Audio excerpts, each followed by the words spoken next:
We are back.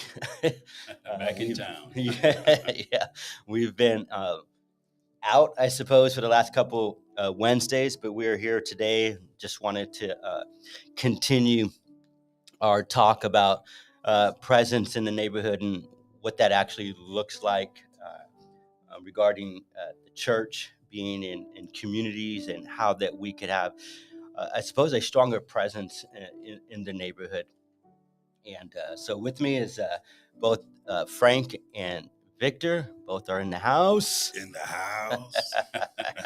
In the casa. It has been. It seems like it's been forever. I think someone's what do they call it? A radio jockey or DJ or. That's still Victor right here. No. Anyhow, so we've had opportunity to serve with Youth for Christ, who organized an event called Standing Together, which allowed us to be present with a 7th and 8th grade students from Hanshaw Junior High School, right here, right up the street in the neighborhood. There is approximately, I want to say, 869 students, and I remember saying that, boy, so we must have 869 students in our youth ministry.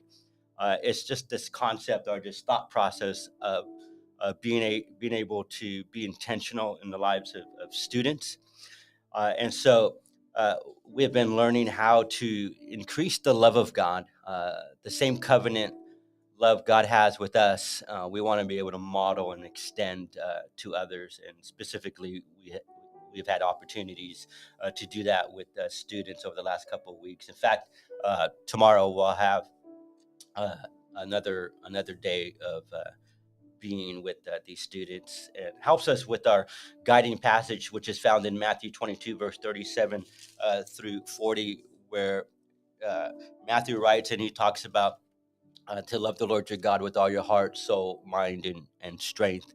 And then he goes on, and the second is like it, to love your neighbor as yourself. And in fact, he says that on those two commandments hang the entirety of the law. And for just a moment, I wanted to read before we dive in and begin to talk about what it's meant to be present in the neighborhood and specifically working with these students. I wanted to read Psalm 139 in verses 13 through 18. It's a great, just a reminder, I suppose, of value and identity. It says this: "For it was you who created my inward parts, who knit me together in my mother's womb. I will praise you because I have been remarkably and wondrously made. Your works are wondrous, and I know this very well. My bones were not hidden from you when I was made in secret, when I was formed in the depths of the earth. Your eyes saw me when I was formless. All my days were written in your book and planned before a single one of them began. God, how precious your thoughts are to me, how vast their sum is. If they would outnumber the grains of sand. When I wake up, I am still with you." Amen. And just a great passage. And I was thinking that this passage reminds us the value of humanity. Uh, every student that we had met, that we have met, has been made in the image of God. Amen. And so I suppose the question then becomes, so how do we increase that awareness, right, to students that yes, there is a real brokenness, the restlessness in our hearts. We saw that. And yet there is a God who has made a way for us to go from a restless heart and discover a rested heart through Jesus.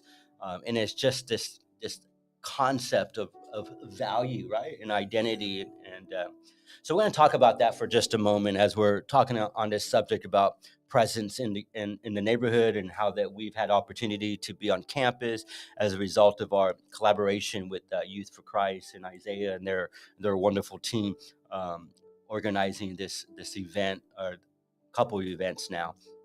So I'm going to start with you, Victor. Um, um, and begin to ask this question, I suppose, why the need to take Frank here, this young man, under your wings and become a father figure and yet um, a role model as well? Um, Frank, uh, I consider him my son. His mom, my sister Margie, was a single mom, and she struggled a lot. And Frankie was a handful. He was, I mean, there's he was a handful.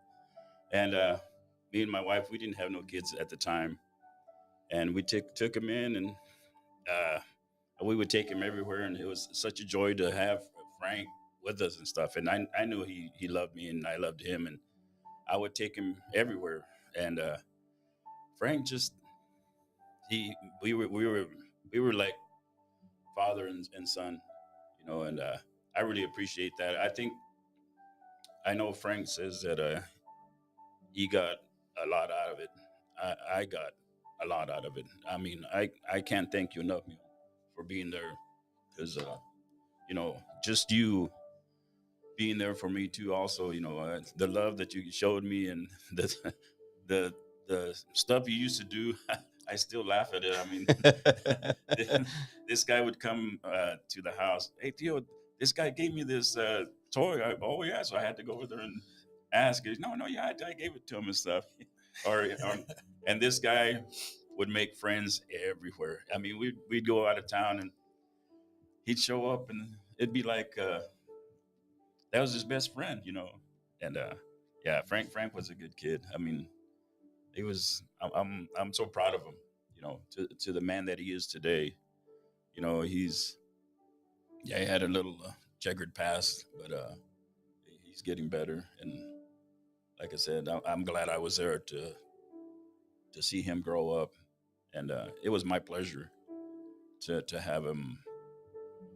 And so with that being said, so when you think of just students or teenagers all around in the neighborhood, uh, uh, the importance or the value of father figures or even a role model. Oh, most definitely. I think, you know, especially in this neighborhood. I mean, not just this neighborhood, but all the neighborhoods. You need a father figure or a mentor.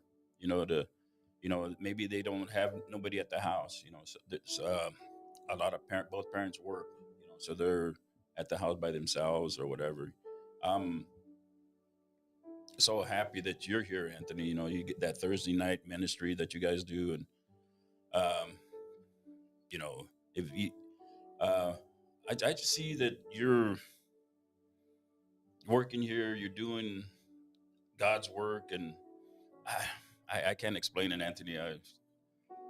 You're you're doing a good job, and Well, thank you. Yeah, Thank the Lord, right?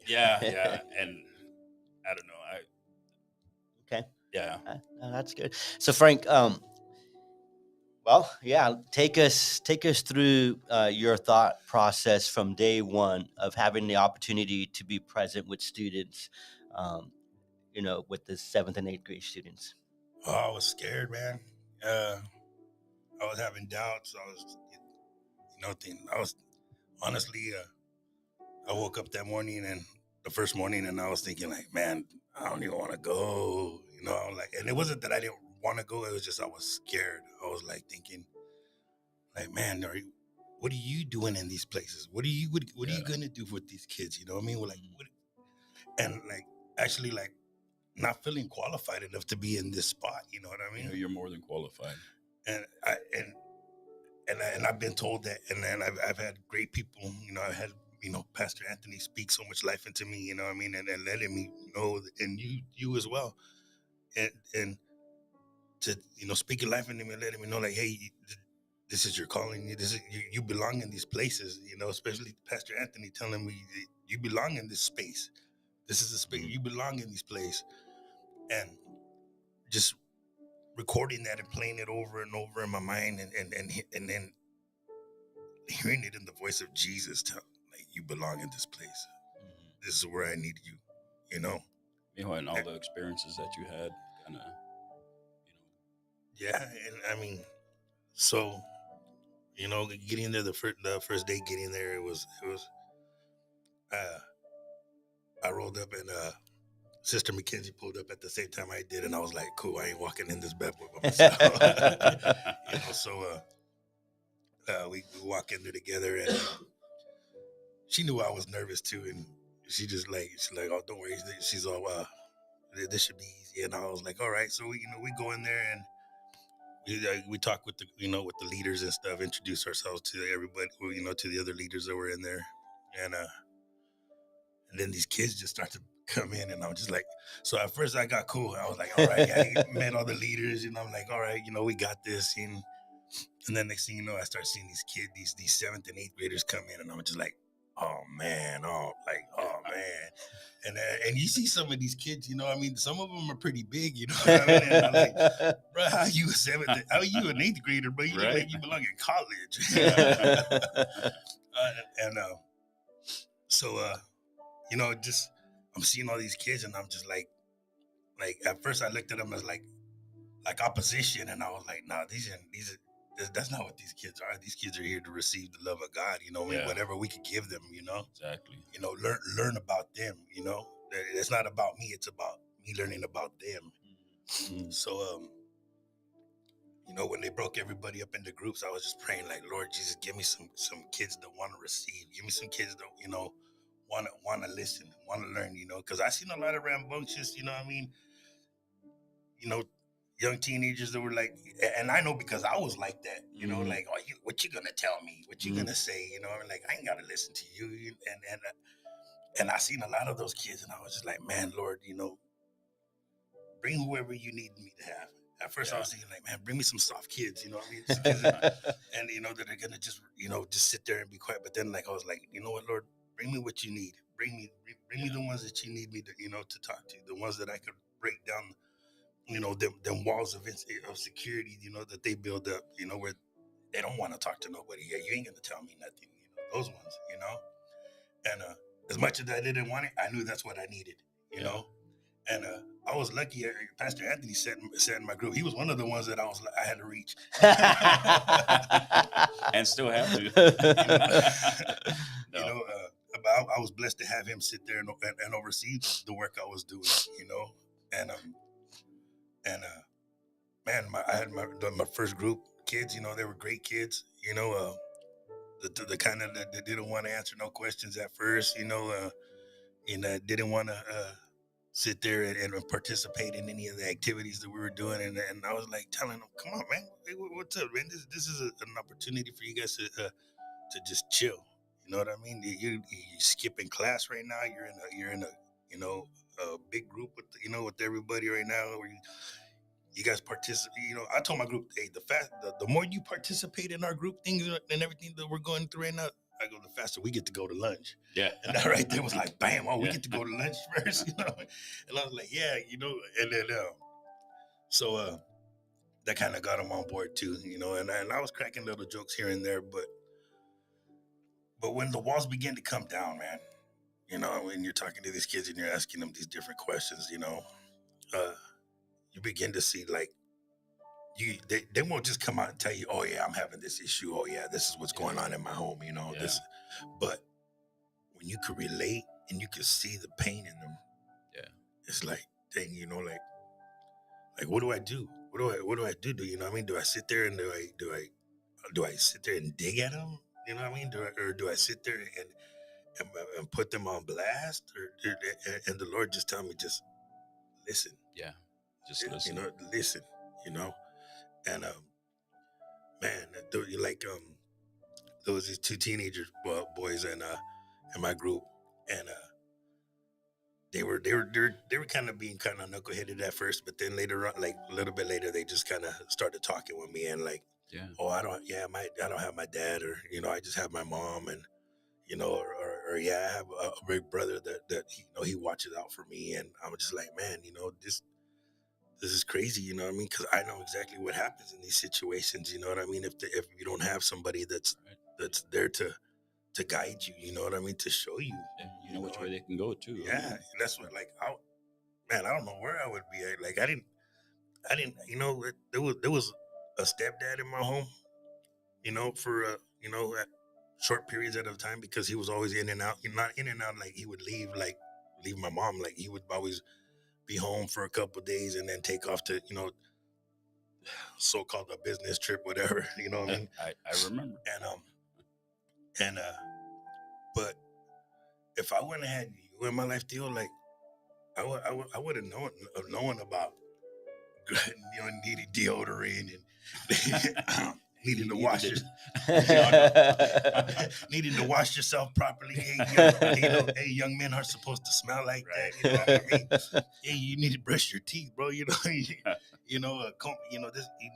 me and getting me my haircut. Exactly. And trying to look clean. Yeah. I mean, it's so important. You know what I mean? So like, and then then the second time out, the next time we had went, and we were at the school too. I had these two young girls, and didn't even look like they had problems. And good girls too. They, I could tell one of them,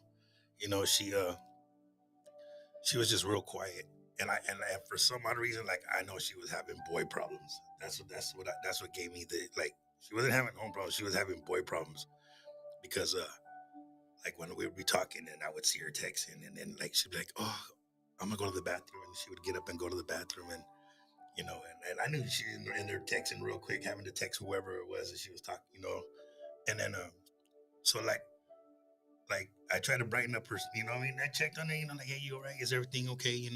Make sure she was okay, and she was like, "Yeah, I'm okay." So just with that little bit, just showing her that I was concerned. Yeah. You know what I mean? She lightened up too. And then another young girl. I mean, my whole group was cool. Don't get me wrong. My whole group was good. All my kids were good, but just a couple that give you that, they give you all that vibe. You know what I mean? Like you get concerned about. You know what I mean? Yeah. No, absolutely. And then there was another young lady, and she was she had she was having issues with taking meds for being like, what is it called when you're mad? Anxiety or depression? Like for being like getting angry quick. Oh, okay. Not ADD, no. It was just for like anger issues, Okay. I mean? Like, and but I go, so what's going on? I mean, like, what's happening? And like, I go, what do you, because she was saying that she was telling me, like, I already see the counselor. And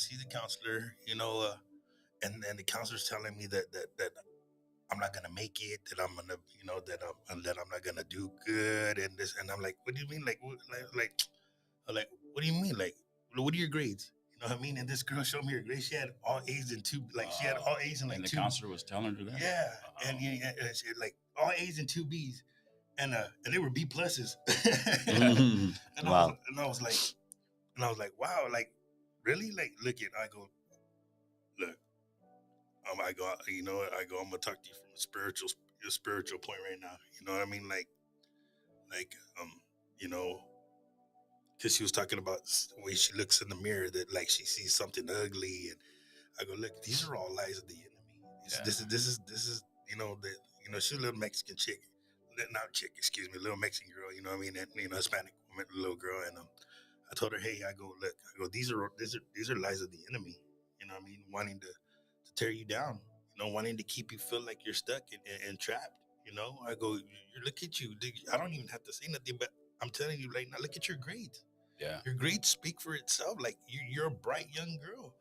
You're smart. You know what I mean? Like, don't be deceived. Maybe, you know what I mean? Maybe you need a second opinion, and that second opinion is God.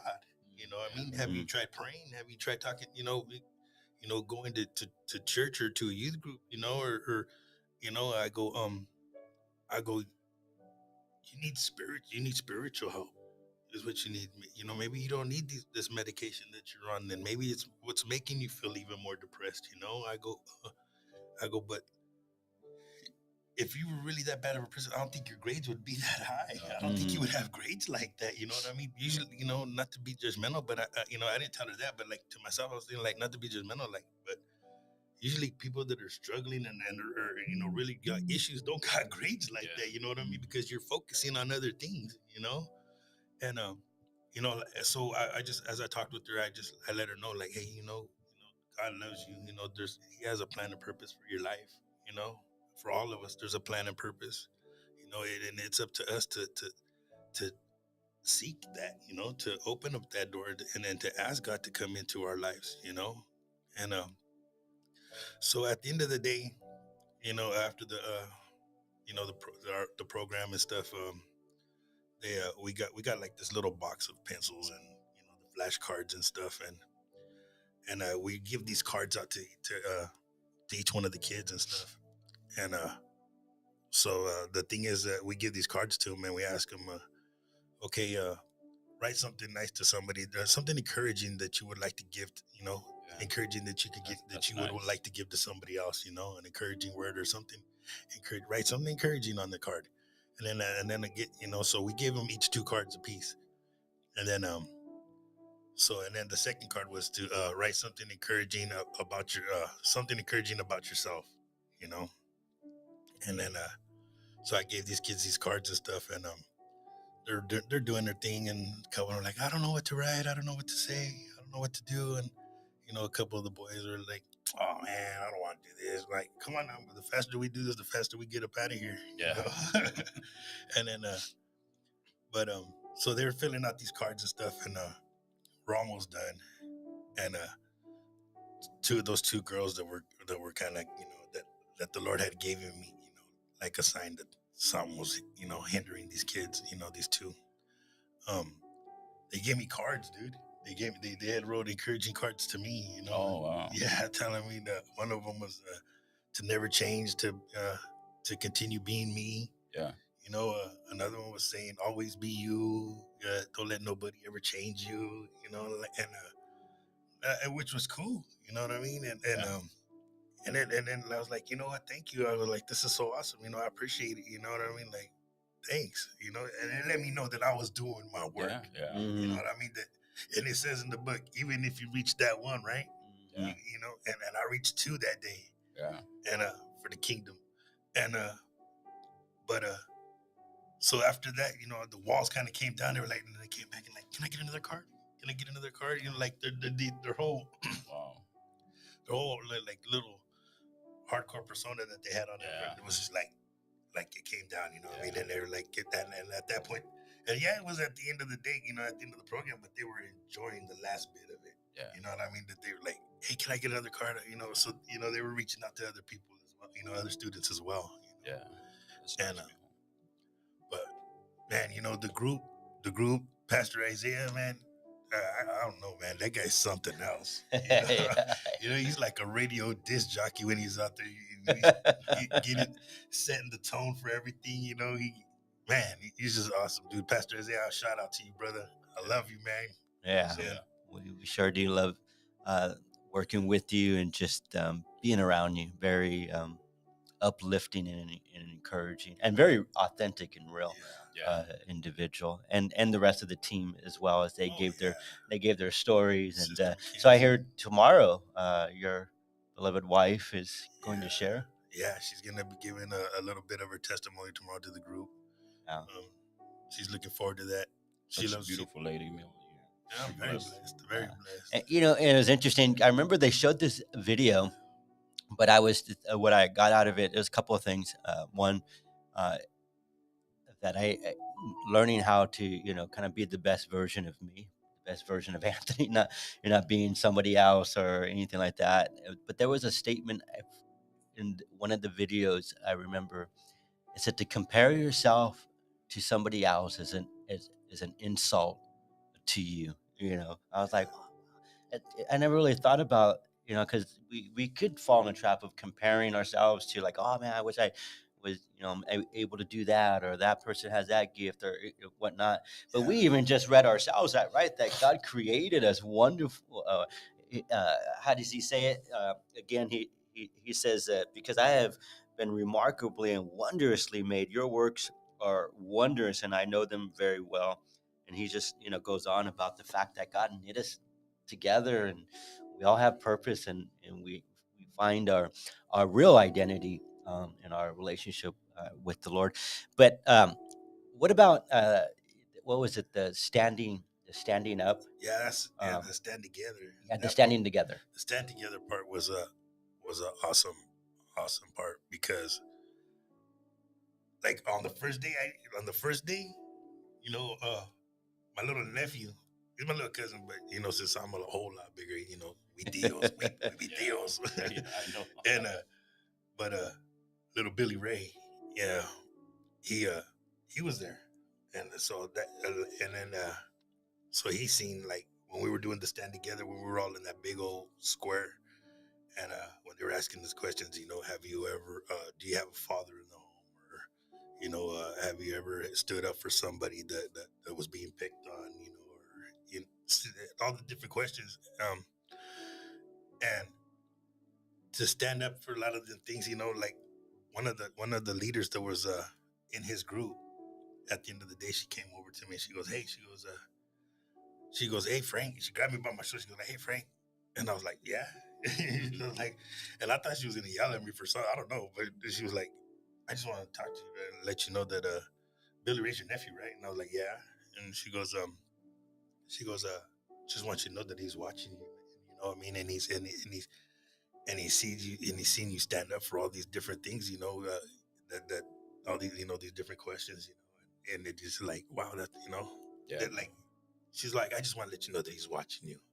And then she meant it in a good way. You know what I yeah, mean? Yeah, no. So to see so when we stood up for these different questions, like it opened up the hearts of these kids to be like, hey, you know what?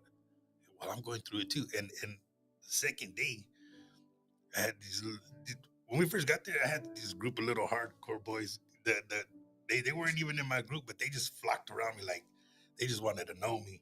And I was just like, all right, like, oh, hopefully you guys might get to be in my group, but when we were doing the stand together, like three of them sat by me, and these were the ones that like, oh man, you ain't gonna tell me I ain't gonna stand up for nothing. Attitude, like these are the ones that stand up against the wall and just chill at the dance type dudes. You know what I mean? And when they see me when they see me stand up, and I'll be like, and I'll be like, bro, you ain't never been through that situation. You never said, oh yeah, well, stand up, okay. And I mean, so like, and like, so like, they started to see they let their walls down. Like, hey, you know what? Yeah, I've been in that situation. Yeah, that does pertain to me. yeah, And so just and it shows them that you're not the only one that's going through this. You know what I mean? Because they start to see everybody, kids, seventh Yeah, and eighth no, graders. They got to see absolutely. everybody, that they see in class or that they see, what I mean, during lunch or walking from different class to class, passing each other. They got to see like, hey, that person's, you know what I mean? Like, hey, that I can relate to that person. That yeah, person's been. I seen they did. They stood up that day too. They've been through the same kind of stuff that I've been through. And and that's what standing together is about, to encourage others to stand up when they feel that they can. You know, and that was a great thing. I don't know, just that whole experience of being able to be there with these youngsters and was awesome.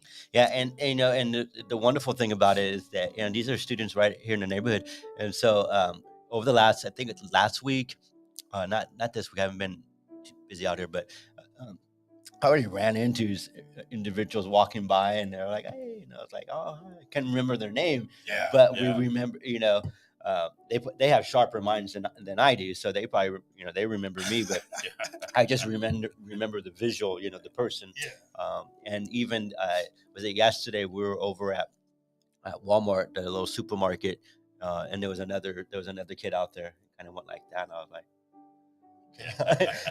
but again, so they, yeah, it's that idea of, we're talking about learning how to be, present, yeah, present, yeah, the presence of the church in the neighborhood and what that looks like, and it looks like what you're doing, right? Being on these school campuses, where there's about again 869 students, and just having an opportunity to be around them is just great. So any last thoughts for any of you, or Well, you want to share any I, more? I, I wrote something down. Well, it's Mike Murdoch quote. It's his quote. It says, "Show me your mentor, and I'll show you your future." Oh, That's great. was that Murdoch from the 18? No. You know, I got a little story about Frankie, Oh, dang. and me and him used to go play basketball all the time, and you know, he was not, you know, when he first started playing with me, he was real young, but then he got better and better and better. And anyway, we played 1-on-1, and he beat me. You know, and I think he was 15 or 16, I don't know how. And then I was trying my hardest, and he outright beat me. He's But also anyway, scarred by that. yeah. But you know, I was pretty good. Yeah, But then the look on his face when he beat me, he comes up, "I'm sorry, Theo. I'm sorry." I go, Mio, this is what I want. I know I was okay. I wasn't that great, but I want you to, you know, I'm getting older. You're getting better and better and better, and you know, you learn from me. Then you go on and stuff. And it was just the look on his face when he "I'm sorry, I beat you, Theo," and that's I don't know. It's just, and then and look at the man he's become. He's such a good man, you know, and I can't be more proud of you, Mijo. You're you're such a good father, husband, friend, son, nephew. I mean, anyway, that's and Anthony. I Love you, too. love you too, Mijo. What about you, Frank? Any last thoughts? You know, there was one more student there. I forgot what his name was, but he was big. This guy was like touching the Oh, rack. the one real tall guy, right? Yeah. He had like a white T-shirt, I think. Yeah, he had white pants on. Yeah. There you go. Yeah. Just want to shout out to the Series Bulldogs, the football team, and to the coaches, because that's all this kid could talk about, man. He's talking about, yeah, I play football, and I was like, who did you play for in the Series Bulldogs? And I was like, Coach Jose and Coach Richard Alderete, and he's like, yeah. I goes like, I go, Coach Richard's, Alderete. That's my cousin. He's like, no way, yeah. I'm like, yeah. And I go, I know Coach Jose too, but just a word of encouragement. You guys keep doing what you're doing for these kids too. You know what I mean? That football, and keep encouraging them. It's something positive for them, and Yeah. I think it's awesome. Just want to let you guys know that, and then just shout out to you guys, man, for being the great mentors you are. You and you. Thank you, Theo, for Mijo, always being there and giving me that constructive criticism, correcting me when I'm wrong, and telling me what I should be doing and what I shouldn't be doing, yeah. And thank you for, encouraging me and telling me what I should be doing and letting me know that I'm doing good. Yeah, no, absolutely. It's about. I remember I forget who it was, but there's a saying. It's giving legs to your legacy. You want your legacy to move on, and my thought. I'm like with the Apostle Paul, and it's right for me to think this way of you because I have you on my heart. And it's this is what we desire, right? To invest in people. Yeah.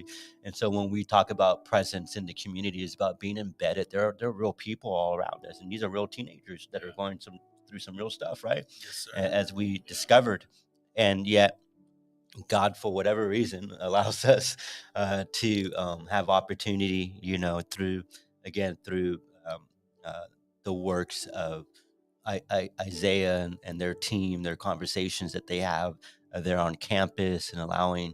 They're just doing a great job out there on campus. They do a follow up. They go out there the next day and and spend some time with the students, and then they're here every Thursday, which leads me to say that tomorrow, Thursday, City Life from 6 to 8, and we're here every Thursday, building relationships, creating space for you to be seen and to be known, and to know that you have value. And we want to be a part of that. So just right here at 2019 Fraser Street. Let me see if I could put that on the screen. Yeah. That's our Sunday service is at 11:15 a.m. You could also at Center Modesto on Facebook. We live stream, but again every Thursday from 6 to 8 we have a City Life, led by Sister Mackenzie, and the rest of us. We just sort of fall in line and follow her lead. She puts things together, and She does. You know, man, we got a powerhouse group. You know what I mean? yeah, And it's great to to be able to have like that teachable spirit. You know, yeah, and yeah. For all different ages, different groups, different ethnics, whatever. You know, what I mean, it says it in the book. Jesus said, "Come as you are. Come as you are." Yeah, You know, yeah, yeah. the doors are open, and man, it's a blessing to be able to be in these spaces that the Lord's created for us, right? Yeah, no, no, absolutely. Even to have a little space like this, like a little studio, to be able to come here and tell our stories, talk about what's happening in the neighborhood. It's such a blessing, such a blessing.